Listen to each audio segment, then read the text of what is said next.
বর্তমানে যারা বাংলাদেশে রাজনীতি করছেন তা কাকে রাজনৈতিক আদর্শ হিসেবে মানেন, জনাব আব্দুল কাদের? জি, ধন্যবাদ খালাদ ভাই আপনাকে।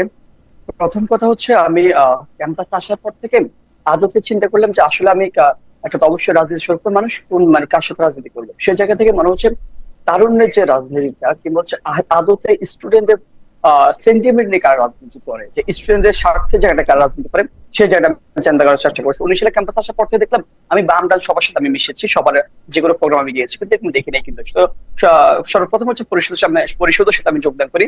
তারপর তো ছাত্র শক্তি আমরা দেখেছি, পরিষদের সাথে যোগদান করার পরও দেখেছি এক্সিস্টিং যে ছাত্র সংগঠন যারা আছে তারা দেখলাম কি আদতে ছাত্র রাজনীতি করে না, তারা শুধুমাত্র দলীয় যে লেজুর ভিত্তি করা দলীয় যে এজেন্ডা সেগুলো বাস্তবায়ন করে। যদি এক্ষেত্রে ছাত্র রাজনীতি কথা আমি ভেবে বলি, জাতীয় রাজনীতির কথা যদি আমি বলি, দেখেন জাতীয় রাজনীতির ক্ষেত্রে অবশ্যই বাংলাদেশ পন্থী যারা রাজনীতি করেন একই সাথে আপসহীন, গণতন্ত্রের জন্য আপসহীন, এক্ষেত্রে আমি বেগম খালেদা কথাই বলতে পারি, গণতন্ত্রের জন্য যারা আপসহীন আমি ওরা রাজনীতিকে পছন্দ করি। আচ্ছা, একই সাথে হচ্ছে যদি আমি বলি যে তরুণ নেতৃত্বের মধ্যে যারা আছেন, নাহিদ ইসলাম যারা অভিজ্ঞ যারা আছেন, ভাব গাম্ভীর্যপূর্ণ যারা আছেন, আসিফ মাহমুদ যারা আছেন আপনার তরুণ তরুণ তুর্কি, তাদের রাজনীতি পছন্দ করে যারা বাংলাদেশকে ওন করেন, ওকে যারা বাংলাদেশের প্রশ্নে আপসীন থাকেন, যেগুলো ফ্যাসিবাদ কিংবা যে কোনো সবকিছুর বিরুদ্ধে আপসীন থাকেন। ওকে,